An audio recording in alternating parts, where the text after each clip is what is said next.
जो हालात हमारे देश में है, यहाँ वही धर्मांध फैलाने वाले कट्टरपंथी ताकतें जो हैं, जिस प्रकार से अल्पसंख्यक समुदाय के खिलाफ जो कार्रवाई कर रहे हैं, वही रिएक्शन वहाँ पर उस प्रकार का हो रहा है। भारत पर हमला होता है तो दिग्विजय सिंह आतंकवादियों के साथ होते हैं। आज भी आप पाकिस्तान और आईएसआई के एजेंट के रूप में काम करते हैं। मध्य प्रदेश के पूर्व मुख्यमंत्री और राज्यसभा सांसद दिग्विजय सिंह अक्सर अपने बयानों को लेकर विवादों में रहते हैं। एक बार फिर कांग्रेस सांसद ने एक चौंकाने वाला बयान दे दिया है, जिसे लेकर बीजेपी उन्हें घेर रही है। दरअसल दिग्विजय सिंह से बांग्लादेश में हिंदुओं पर हो रहे हमलों को लेकर सवाल किया गया था। इसके जवाब में उन्होंने कहा कि जो हालात हमारे देश में हैं, यहाँ धार्मिक उन्माद फैलाने वाले कट्टरपंथी ताकतें जिस प्रकार से अल्पसंख्यक समुदाय के खिलाफ कार्रवाई कर रही है, वही रिएक्शन वहाँ यानी बांग्लादेश में उस प्रकार का हो रहा है। देखिए, बांग्लादेश में जब से इस प्रकार का जो आंदोलन होकर सरकार बदली है, वहाँ वो सारे तत्व हैं जो कि धार्मिक उन्माद फैलाकर राजनीति करते हैं, जिनका विरोध शेख हसीना करती थी, जिनका विरोध शेख मुजीब साहब ने किया था। ये जो हालात हमारे देश में है, यहाँ वही धर्मांध फैलाने वाले कट्टरपंथी ताकतें जो हैं, जिस प्रकार से अल्पसंख्यक समुदाय के खिलाफ जो कार्रवाई कर रहे हैं, वही रिएक्शन वहाँ पर उस प्रकार का हो रहा है।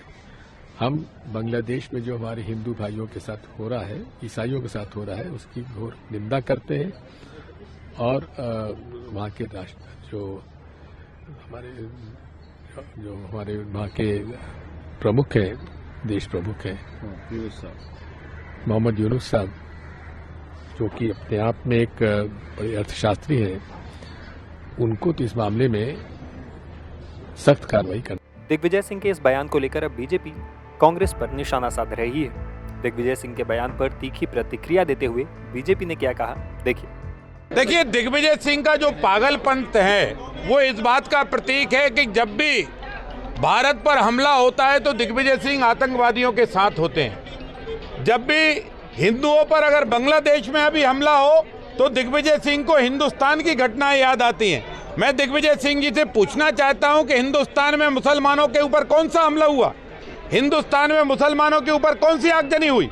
आखिर आप ये कहना चाहते हो कि बांग्लादेश में हिंदुओं के घर जलाए जा रहे हैं, वो इसलिए जलाए जा रहे हैं कि हिंदुस्तान में मुसलमानों के घर जलाए गए? अरे दिग्विजय सिंह, आप राज्यसभा के मेंबर हैं, मध्य प्रदेश के भूल से 10 साल मुख्यमंत्री रहे, आप अभी तक भी नहीं सुधरे। आज भी आप पाकिस्तान और आईएसआई के एजेंट के रूप में काम करते हैं। हम दिग्विजय सिंह और कांग्रेस से हाथ जोड़कर प्रार्थना करना चाहते हैं, कम से कम हिंदुस्तान के नमक का तो ख्याल रखो। हिंदुस्तान के नागरिकता का ख्याल नहीं है तो हिंदुस्तान के नमक का तो ख्याल रखो। हिंदुस्तान में कोई भी मुसलमानों को या किसी को नहीं सताया जाता। हिंदुस्तान बाबा साहब अंबेडकर के संविधान के अनुसार चलने वाला देश है, लेकिन बांग्लादेश में मंदिर जलाए जा रहे हैं, गुरुद्वारे जलाए जा रहे हैं, हिंदू नौजवानों को सरेआम चौराहे पर खड़े करके आग लगाया जा रहा है, बेटियों के साथ बलात्कार हो रहा है, और इसके बाद भी आप बांग्लादेश के मुसलमानों के साथ बोल रहे हो। इसका मतलब दिग्विजय सिंह और कांग्रेस हिंदुओं का सत्यानाश चाहती है। लेकिन दिग्विजय सिंह और कांग्रेस कान खोलकर सुन लेना, हिंदुस्तान का हिंदू पूरे विश्व में मानवता का शंखनाद करेगा। मानवता पर जहां जहां हमला होगा, ऑस्ट्रेलिया में हमला होगा तो हम बोलेंगे, लेकिन पश्चिम बांग्लादेश में जब हिंदुओं पर हमला हो रहा है तो भी हिंदुस्तान खुलकर बोलेगा। या तो दिग्विजय सिंह अपने बयान के लिए माफी मांगो, अन्यथा हिंदुस्तान का हिंदू आपको हर हाल में आपका विरोध करेगा। सच की दुनिया खामोश नहीं रहती, और जब सवालों की आग बुझने लगे तब लौटता है वो।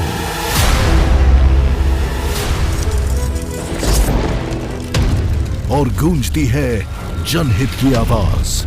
चक्रव्यूह आपके अपने सुमित अवस्थी के साथ बहुत जल्द टाइम्स नाउ नव भारत पर।